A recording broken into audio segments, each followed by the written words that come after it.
Coming up on Philosophy Talk. The Man Without Qualities, Part 1. A sort of introduction.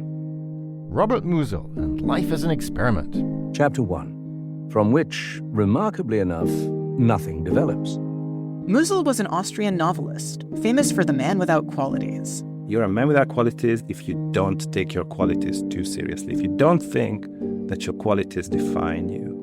Should we all live provisionally with principles we're willing to give up at a moment's notice? If you do take your qualities too seriously, that's going to seriously limit your freedom. Too much belief and you're dogmatic. Too little and you're wishy-washy. How does it help to read a 900-page novel? It's extremely funny, it has laugh-out-loud moments, and it's really chock-a-block full of extremely original and interesting philosophical ideas. Our guest is Bence Nanay from the University of Antwerp. Robert Musil and Life as an Experiment. Coming up on Philosophy Talk.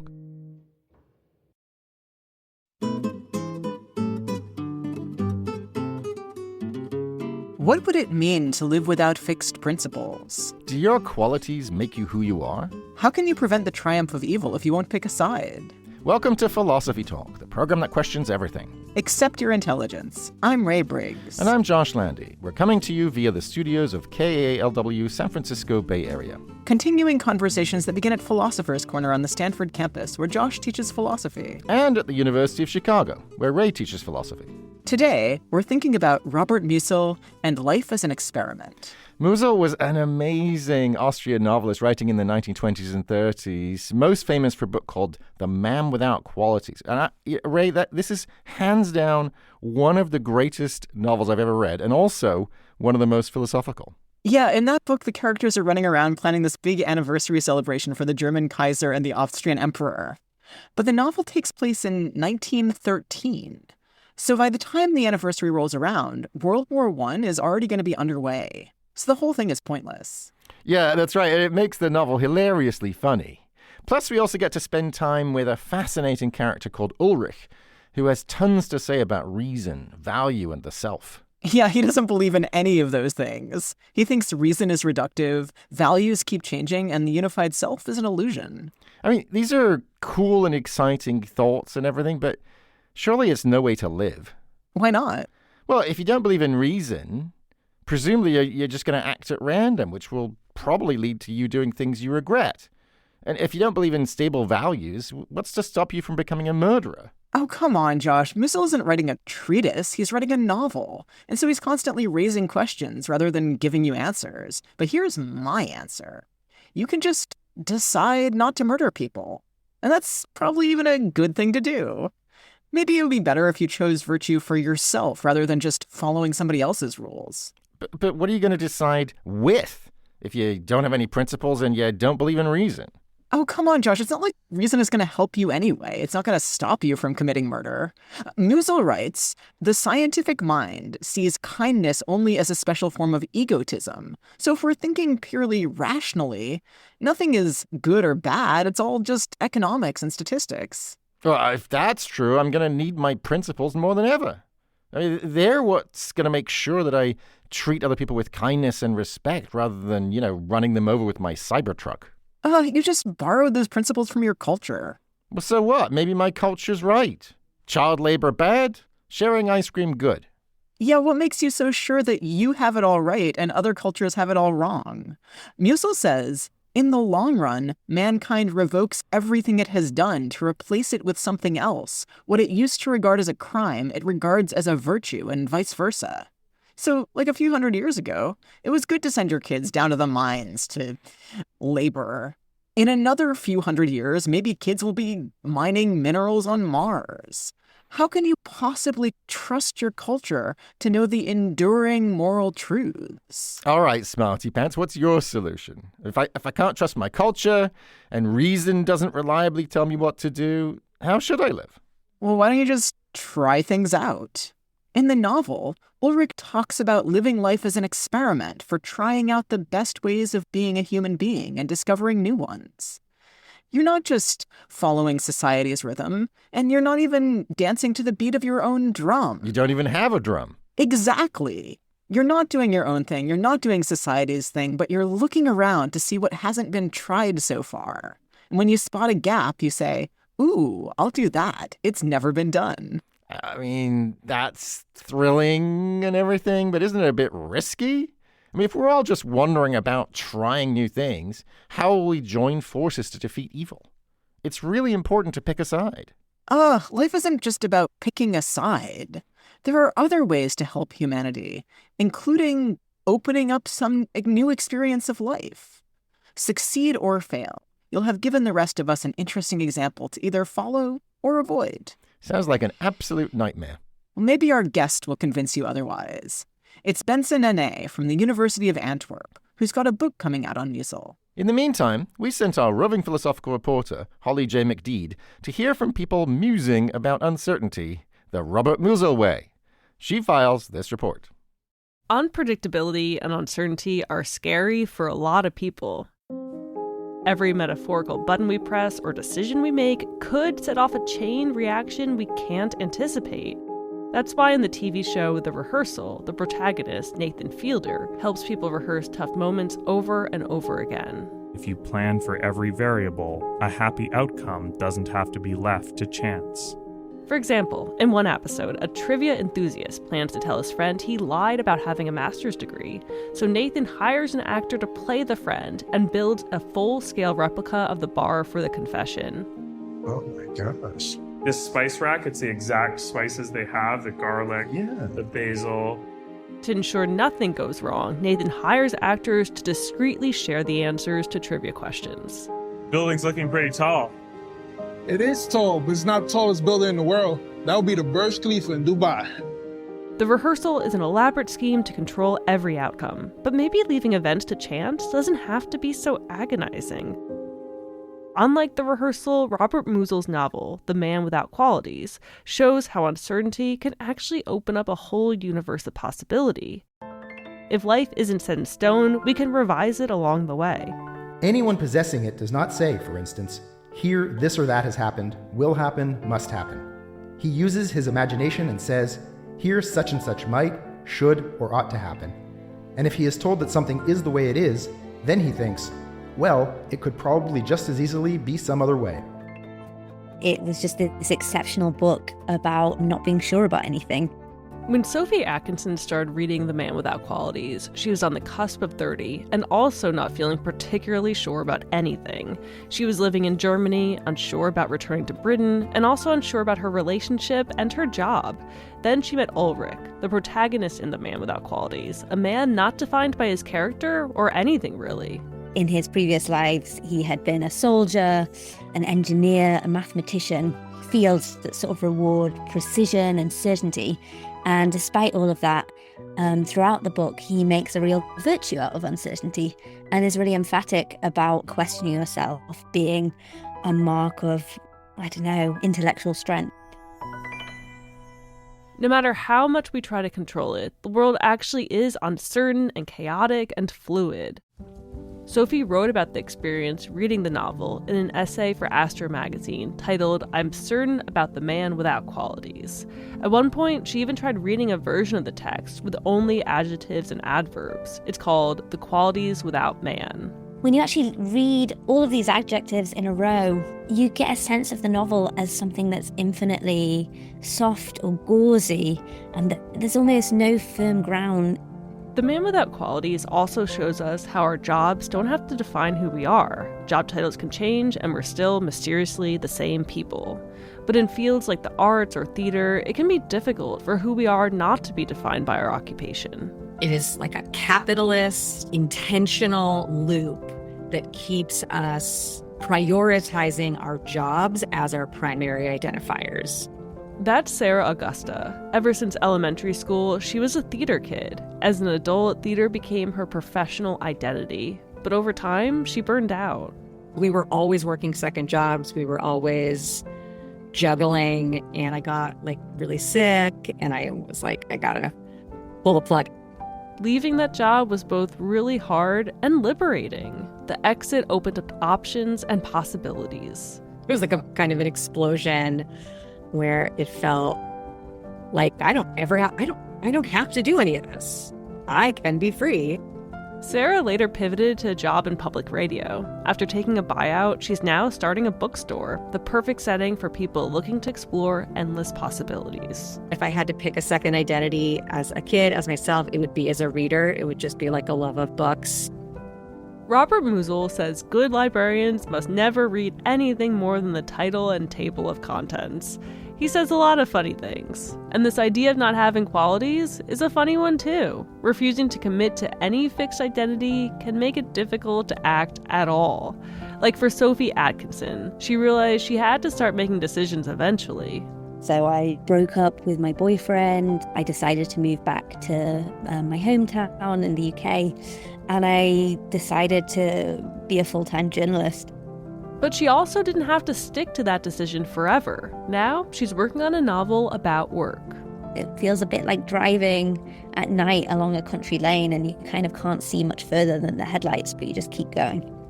For now, she might prefer unpredictability over knowing, but who knows? As Musil says, it could probably just as easily be some other way. For Philosophy Talk, I'm Holly J. McDeed. Thanks for that wonderful report, Holly. You know, it's really inspiring to know that you can take the leap into a whole new vocation and land safely on the other side. I'm Josh Landy. With me is my fellow philosopher, Ray Briggs. And today we're thinking about Robert Musil and life as an experiment. We're joined now by Bence Nanay.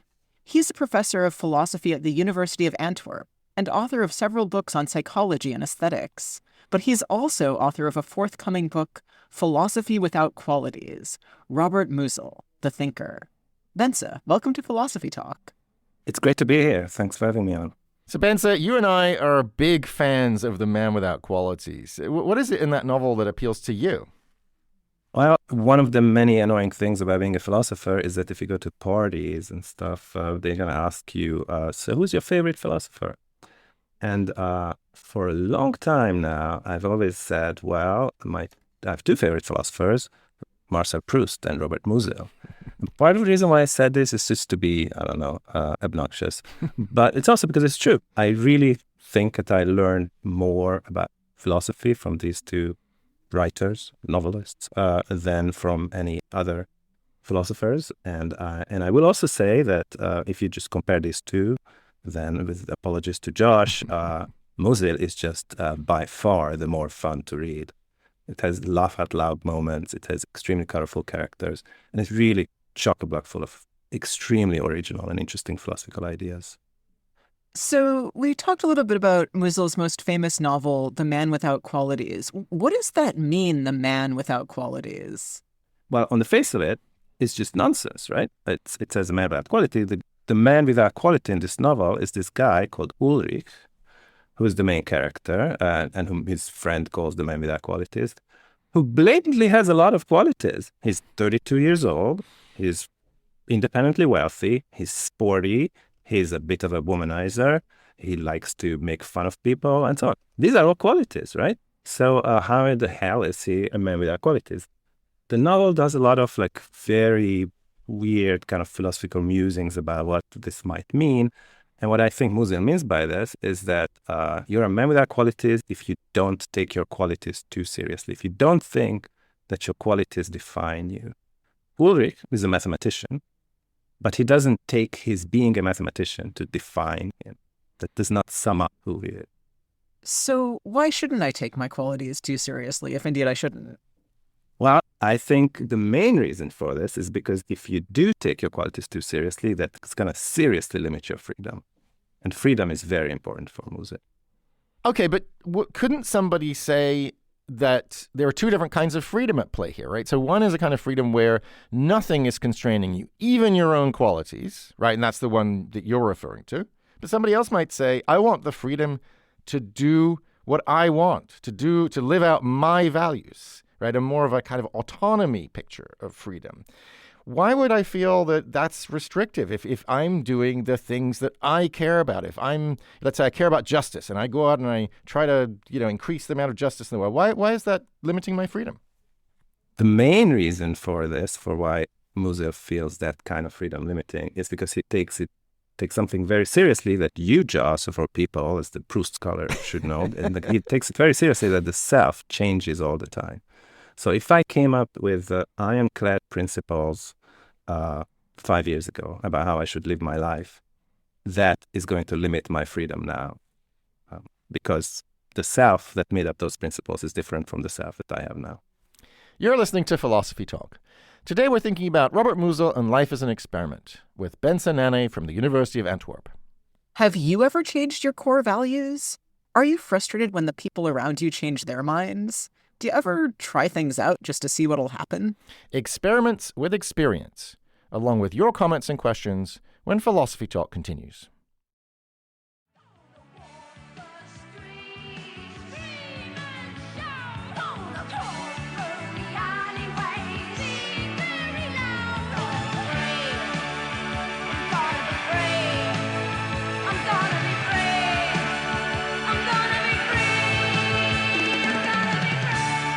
If you really want to be free, why not turn your life into an experiment? I'm Josh Landy, and this is Philosophy Talk, the program that questions everything. Except your intelligence. I'm Ray Briggs, and we're thinking about the Austrian writer Robert Musil with Bence Nanay from the University of Antwerp. Got a quality question about living the Musil life? Email us at comments@philosophytalk.org, or you can comment on our completely revamped website. And while you're there, you can subscribe for free and live the experiment in our library of more than 600 episodes. So, Bence, before the break, we were talking about how freedom is important to Musil and Musil's protagonist, Ulrich, because you don't want your past self, who is totally different from you, to be constraining your present self, who has their own desires and preferences.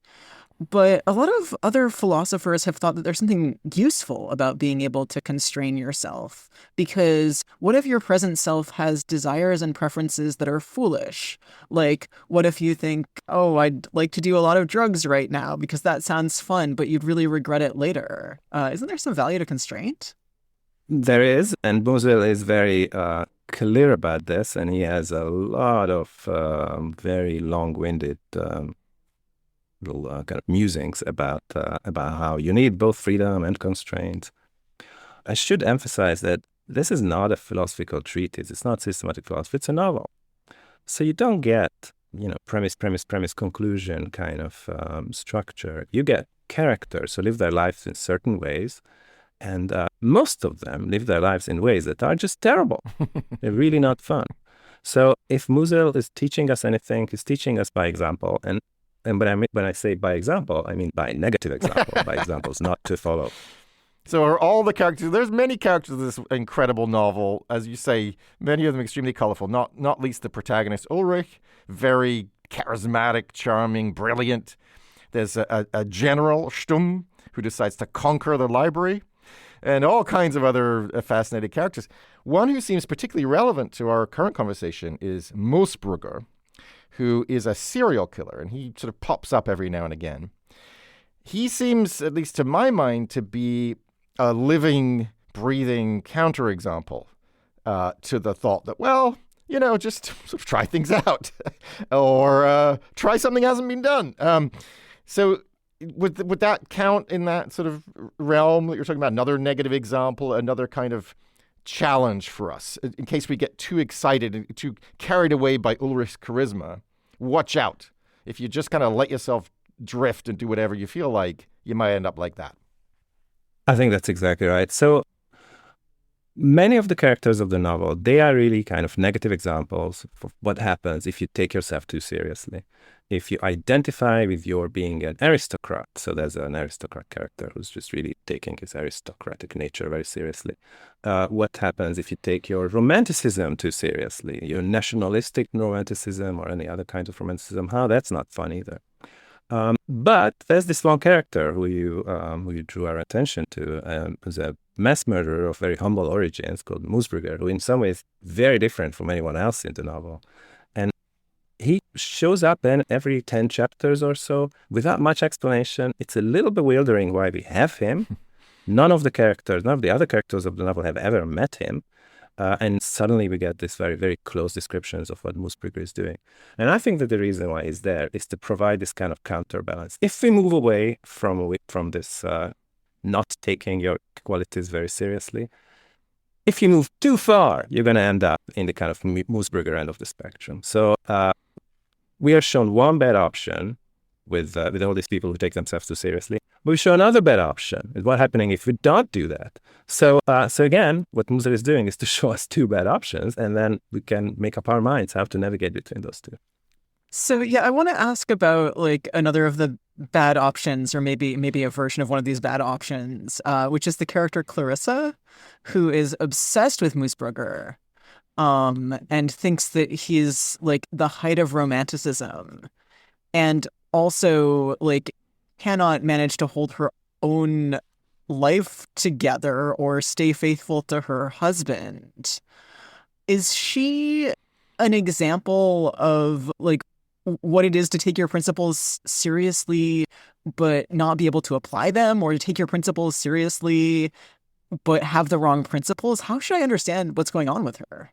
With Clarissa, I think Clarissa is one of the most interesting characters in the novel. It's also one of the most lovingly depicted ones. No one is like a hero in this novel, really. Everyone is an anti-hero. There's three people who Musil has the most patience for, who are kind of the most lovingly done. All of them are women. The men in the novel are all, let's face it, jerks. And there's these three women who are much better, much more relatable characters than the men, who often play a very important role in the narrative. And Clarissa is one of them. And Clarissa is married to this guy called Walter, and they are childhood friends with Ulrich. And Walter is one of the arch examples of someone who takes himself way too seriously. And Clarissa is really repelled by that. And Clarissa sees that there's something in her that is really craving for freedom, that somehow she sees it as some kind of a connection with Ulrich and also with Moosbrugger. And Clarissa is one of the many people who sees some kind of a similarity between Moosbrugger and Ulrich. And this is something that kind of freaks Ulrich out. Obviously, it's an issue, right? If you see some traits in yourself that at least seemingly quite similar to what a mass murderer is doing. So he's worried about that. And the fact that Clarissa sees these two people as somewhat similar is disconcerting for him too. Okay, but before we get too down on him, because I think there's many reasons to challenge Ulrich's way of living, there is also something appealing about it. You mentioned the freedom aspect, right? So this way of thinking about one's relationship to one's qualities, so take a little bit of distance from them. They may change. You need to be agile. You need to be ready to change. That has a certain appealing side to it. The other appealing side perhaps has to do with uniqueness, right? There's a lot of interest in the novel in the unique as opposed to the repeatable, the common, the shared. And one of the ways that Ulrich seems to talk about his qualities is, yeah, okay, I've got some qualities, but any quality you can point to is something that somebody else has too, right? So let's say Ulrich is charming. Well, there are other people who are charming. Let's say he's smart. Well, there are other people who are smart. And so there's this nice line. Every one of those qualities was no more intimately bound up with him than with anyone else who happened to possess them. So is that another kind of attractive feature of Ulrich's way of life, that it sort of brings out a little bit more what's unique about each individual and about each individual situation? Yes, I think that's a very crucial concept of the novel, about the uniqueness and the maybe the most important kind of underlying idea that Ulrich is obsessed with, and I think Musil is too, is the idea of non-interchangeability. So if someone in my life is interchangeable, that means that it's really, that person is not very important for me. If I love someone, that means that person is not interchangeable for me. There's got to be some kind of a uniqueness in that relation. And what I think is a much more original twist on that is that really ideally we would have the same relation to ourselves. And that is another way of putting this whole taking your qualities too seriously. If you define yourself by qualities, I'm a philosopher, I'm vegetarian, I'm a social justice warrior, then there's going to be a lot of other people who are much better at all of these things than I am. So then what about, how is that going to make me feel? You're listening to Philosophy Talk. Today we're thinking about Robert Musil and Life as an Experiment with Bence Nanay from the University of Antwerp. And Bence, we've got a question from listeners Catherine on LinkedIn and Michael on Blue Sky. So both of them say that The Man Without Qualities is one of their favorite novels of all time. But a lot of people haven't even heard of it. Why do you think that is? Yeah, that's an interesting thing. And I think there's a bit of a kind of global divide here in French-speaking countries and Italian-speaking countries and Spanish-speaking countries, obviously German-speaking countries. Musil is a huge classic up with Proust and Joyce. So that's the idea. Those are the trinity of modernist novels, Joyce, Proust, Musil. And in English-speaking countries, that's not at all the case. And there's various conjectures about why that's so. The novel got translated relatively late for various reasons that had to do with the war. It's also the first translation, although I quite like it myself, is not superb. So that might not be a very good hook for people to get into it. I myself really hope that's going to change eventually, and people are going to learn more about Musil because, as I said, with all my admiration with Joyce and Proust, Musil is just much more of a page turner.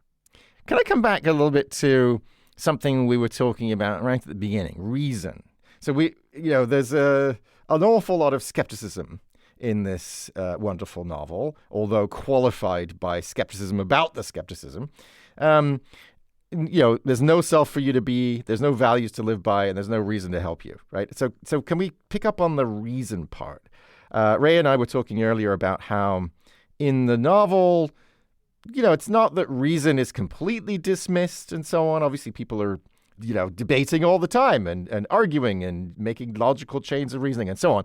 However, there's that nice line that human beings use ideas at most in order to justify themselves. So reason is just rationalization. There's another line, thinking is a world of its own and real life is another. So reason doesn't really help you to live. And there's the stuff that Ray was quoting about how science reduces emotion to glandular secretions and things like that. What's really going on there? I mean, it seems like maybe that's true, but it's not livable. This approach to shaping life is in no way nurturing. So where should we land, given that this is a novel where it seems like reason isn't sort of everything it's cracked up to be, but on the other hand, what are you supposed to do? What are you supposed to do? You kind of need reason, but reason is also not, it's not going to be the solution to all our problems. Yes, so Musil has a very ambivalent relation to reason, and by reason I think we mean something like rationality here, right? He is trying to question the primacy of rationality, and is very, very clear about how rationality is not is always influenced by or intertwined with our emotional life. Nothing is fully rational; it's always emotional/rational.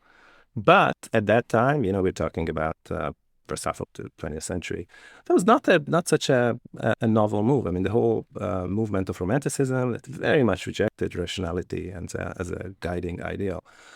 What is very unique about Musil is that he does not like rationality, but also really dislikes Romanticism. So he's trying to do something that is different, both from the kind of idolizing rationality and also going down a kind of a romanticist route.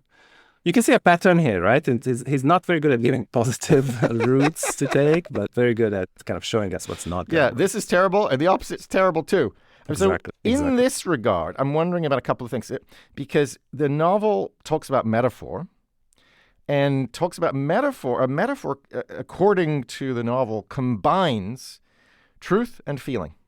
So it seems like a metaphor is a place where you get a bit of both. I also wonder about the novel itself, because the novel itself combines literature and philosophy. And so the literature is probably going to give us a bunch of feelings, and the philosophy is going to give us a bunch of thoughts. Are these two things, these two very literary things, potentially a place where you could kind of have the best of both worlds, or a middle ground, or a synthesis, a compromise, something like that? I think that's one of the possible compromises or possible middle grounds that Musil is trying out. And he's very clear about the fact that that's the reason why he's writing a novel. That's why he's not writing a philosophical treatise. That would be the domain of rationality. And also that's the reason why he's not doing, free poetry, because that would be a completely different rationality-free thing. He's trying to combine the two things, He writes an extremely cerebral, extremely philosophical novel, but nonetheless a novel. where these two things, the emotion and the rationality, this kind of metaphorical way they get combined.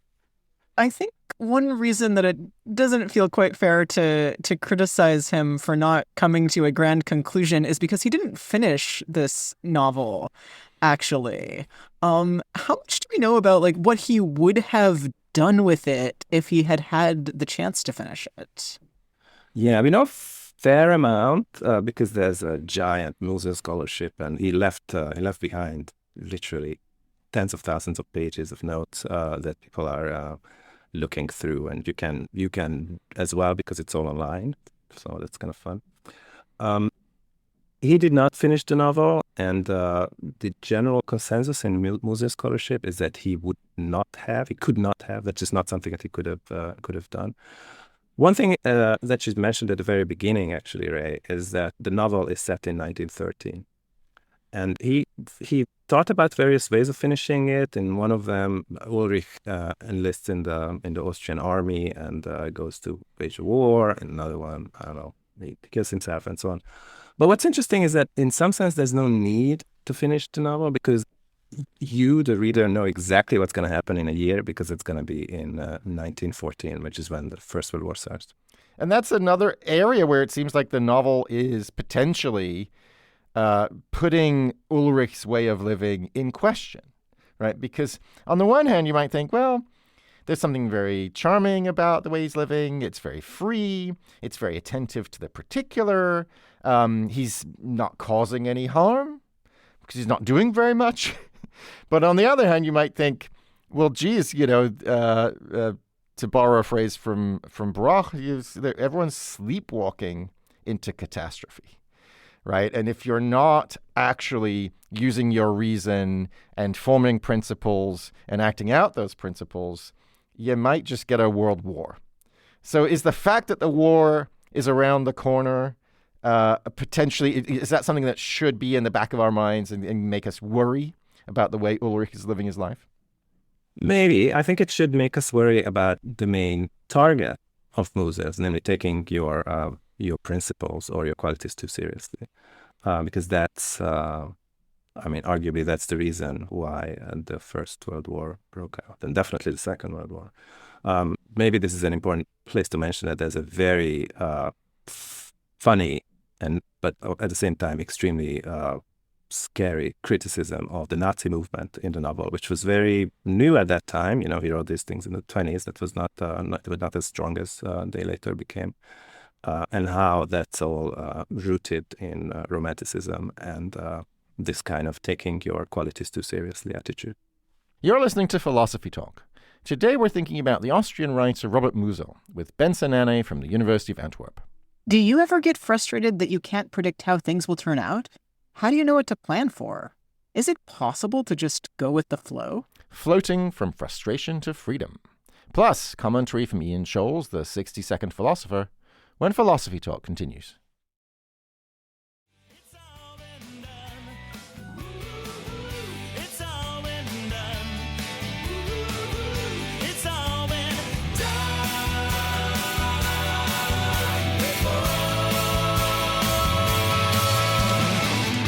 Is the future truly unpredictable, or has it all been done before? I'm Josh Landy, and this is Philosophy Talk, the program that questions everything. Except your intelligence. I'm Ray Briggs. Our guest is Bence Nanay from the University of Antwerp, and we're thinking about Robert Musil and life as an experiment. So, Bence, we've been talking about the various forms of skepticism in the novel. Shouldn't be too enthusiastic about your qualities, shouldn't be too enthusiastic about reason, shouldn't be too enthusiastic about whatever value set your society currently holds, because, it could change tomorrow. Where does that leave us? I mean, how does Musil think that we should live? So one thing I should say at the very beginning of this is that Musil did not write a self-help book, so it's not gonna. And also, the book that I'm writing about Musil is not called. I was just gonna say, your book's not a How self-help Musil can change your life. Right. So I don't think Musil. I mean, I don't think there's an easy recipe about how Musil can change your life. I do think that some of the things that Musil says are very perceptive, and if you look closely, there could be some kind of a positive angle, in spite of the fact that he's really only talking about, like, he's really kind of presenting negative examples. But if you put all of that together, then you can see what has a chance of succeeding. Let's just say that. So maybe a better way to ask this question is, what are some options rather than what should we do? Exactly, yeah. So one option, so it seems like one of the main issues in life for Musil in general is that we take ourselves too seriously. Or that we have these very fixed principles or fixed values or fixed narratives about ourselves. This is not something we talked about. It's a huge topic in the novel. He's very against fixed self-narratives. That I have a narrative about myself, about, how my life all makes a kind of a nice, coherent whole as a narrative. He's very against that because it's a lie, because it's by necessity a lie. On the other hand, the opposite of this is also not an option. To have absolutely no values, to be completely nihilistic, is not good either. To have absolutely no coherence whatsoever about myself, about what I did yesterday and what I do today, that's not the way to live either. So what you need is some kind of a combination of the two. And one way in which Musil talks about this is exactly in the terms that you guys framed this episode, is life as an experiment. Something like, he calls it hypothetical living. So we try out a certain hypothesis about these are going to be my values for this week. These are going to be this is the way I'm going to think about myself. This is going to be the way I think about the world. And let's see how that feels. Let's see how that helps me get around in the world. And then if it doesn't work, I'm going to revise. So one kind of metaphor that is helpful here from Musil is life as an essay. He says at some point, wouldn't it be more original to try to live not as a definite person in a definite world, but as someone born to change? Exactly. And there's another nice line. Let me just throw this in, because I think this is also very clarifying. One probably had to tackle everything one wanted to do effectively with the utmost seriousness, even when one knew that in 50 years, every experiment would turn out not to have been worthwhile. So this essayism, this punctured seriousness, as it's sometimes called in the novel, that seems very interesting, right? This idea that you do actually have a kind of commitment to something, right? You're not just free in the sense of capricious, floating about all over the place at a moment's whim. You are driven by a set of, I guess, principles or something, but they're provisional ones.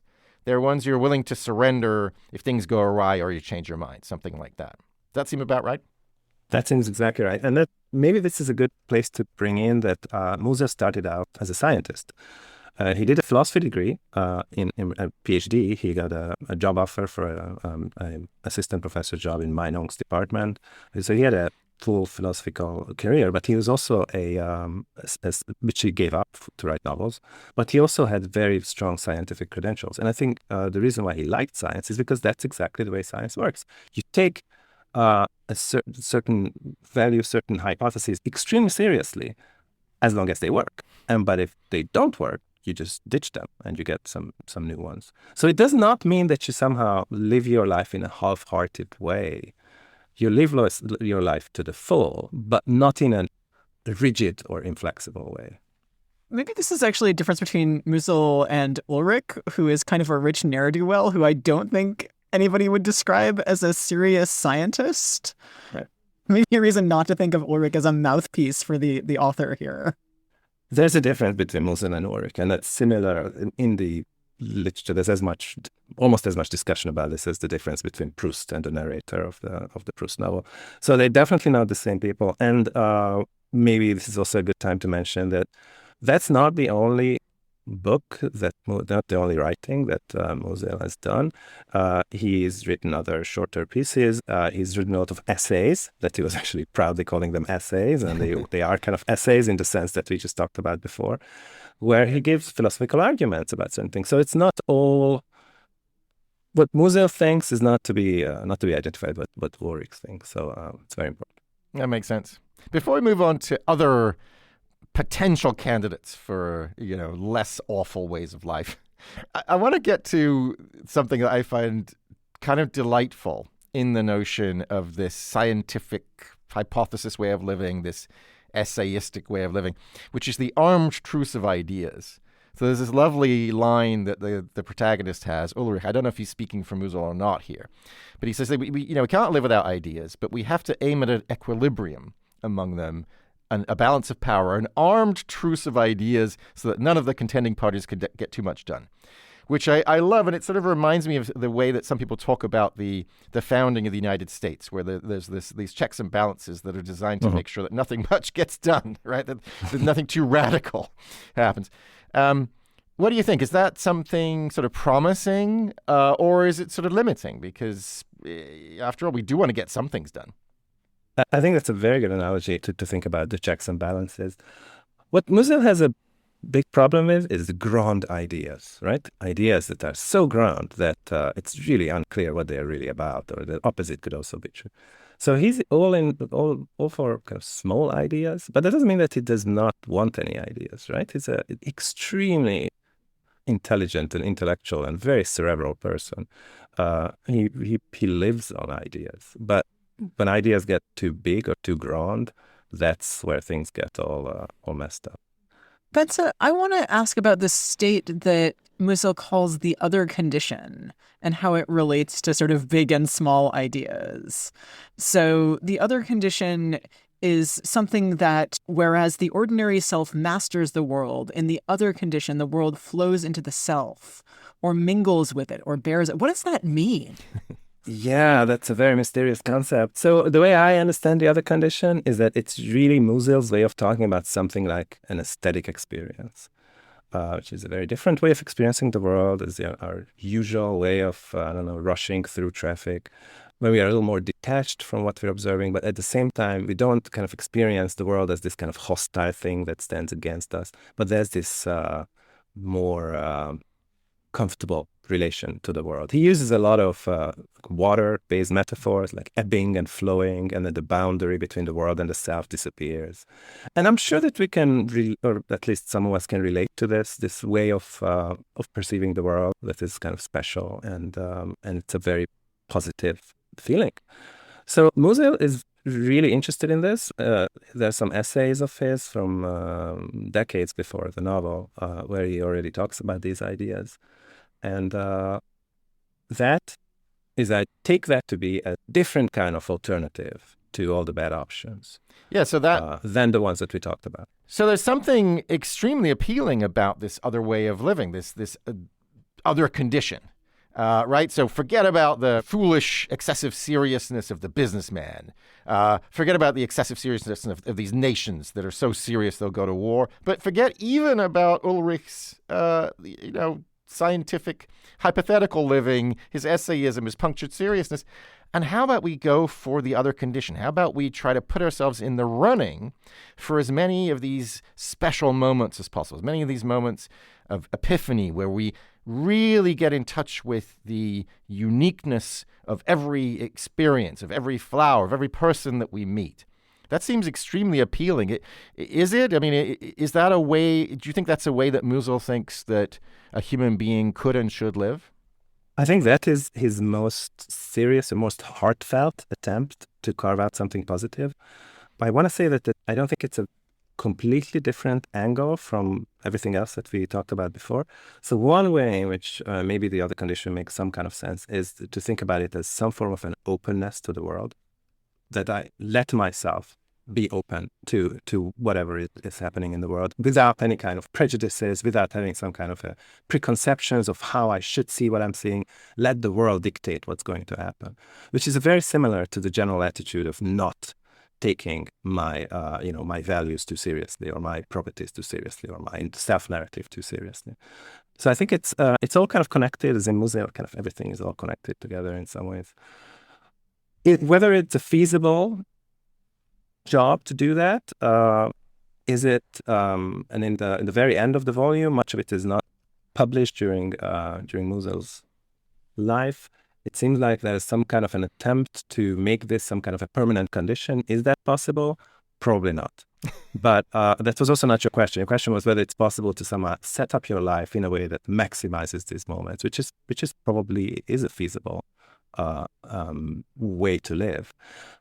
I find it important to emphasize that it does not mean that there's some kind of an aestheticism, or that does not mean that you thereby are an amoral person who does not take other people's suffering seriously at all. You're just somehow admiring the uniqueness of this little flower.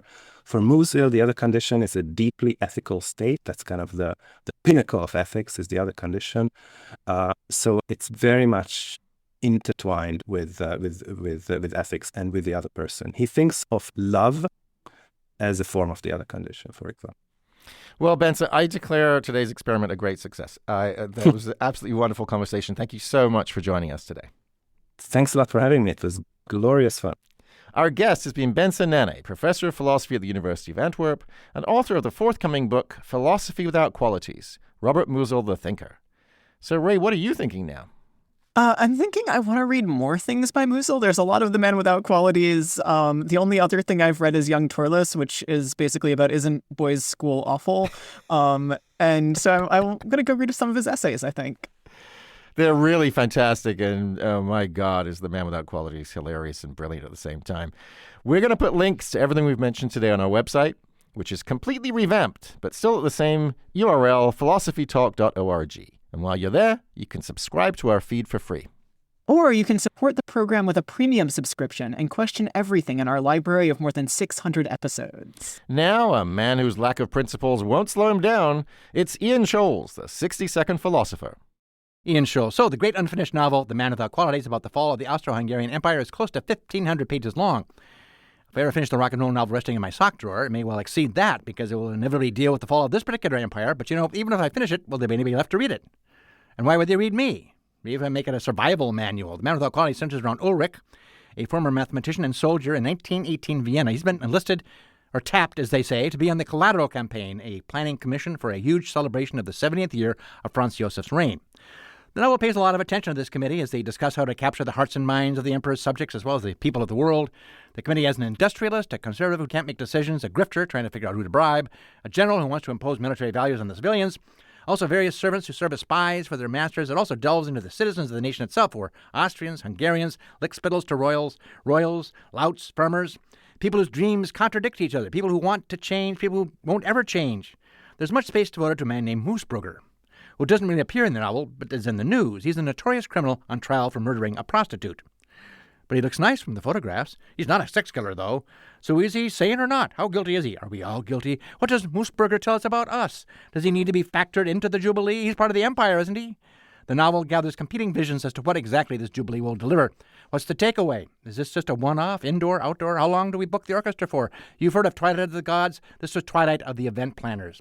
The book keeps expanding towards a resolution that never arrives. A little thing called World War I happened to come along, and there went your Austro-Hungarian Empire, Moosbruggers and all. Musil started his novel in 1830 and was still working on it when he died in 1942. I can't help thinking the US of A is kind of in the same boat as the Austro-Hungarian Empire. So many opinions in this here land make us weird and ungovernable. Now, momentary leadership by a fellow who managed to unite half the disunited in their hatred of the other half has been breaking commands nonstop without regard for what the other half says or even what his half says. He's been giving our nation some pretty weird directions, like changing the name of the Gulf of Mexico, or that Canada and Greenland might be our next state. Why not Cuba? That would make more sense. Also, the Planning Commission in Musil's novel failed at making a celebration we can all get behind. We had one that actually took place, by which I mean our president's birthday parade in D.C., which left a sour taste in the nation's Gemeinschaft. Gesellschaft, too, I believe, threw up a little in his mouth, but at least it happened. We should be grateful we even have tanks. Does Greenland have tanks? I doubt it. So we are momentarily unified, 35% approval anyway, mainly because voices that don't belong to the president are ignored. And we're a swarming bag of nagging voices, really. Can't keep us in there forever. Speaking of Moosbrugger in The Man Without Qualities, he's merely discussed in that book. America's Moosburgers are part of the census. We have thousands of Moosburgers. Also, look at true crime, adulterous poisoners, stepchild shotgun killings, black widows, black widowers, killers for hire, killers for fun, citizens all, many of them men, all without quality. We don't have taste. We don't even have dress codes. If we could just find the right catchphrase, it is believed, we could all come together under its banner. Could be, we may be men and women without qualities, but we are nothing without our algorithms. Robert Musil ended his days in Switzerland in 1942 with Nazis swarming just outside the border, still working on his novel about the vanishing of the Austro-Hungarian Empire. So, yeah, it's not rocket science, really. What happened to the Austro-Hungarian Empire was, eventually, Nazis. They took their event planning pretty seriously. Remember the Anschluss? That put quite a crimp in Austria's Gemeinschaft, I tell you that. I gotta go.